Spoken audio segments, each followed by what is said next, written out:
توقع ليلى عبد اللطيف بظهور حيوانات مفترسة تأكل البشرية في 2024. شاهد الحيوان المرعب الذي ظهر اليوم في السعودية.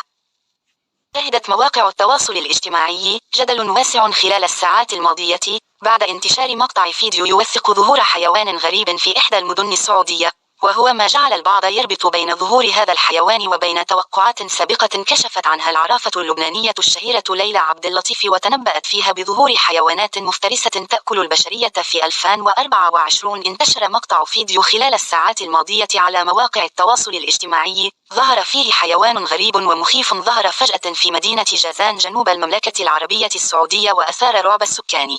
الفيديو الذي تم تداوله بشكل واسع على منصة إكس ظهر فيه الحيوان الغريب وهو يتعارك مع الكلب، لكن علامات الخوف كانت ظاهرة عليه بشكل كبير.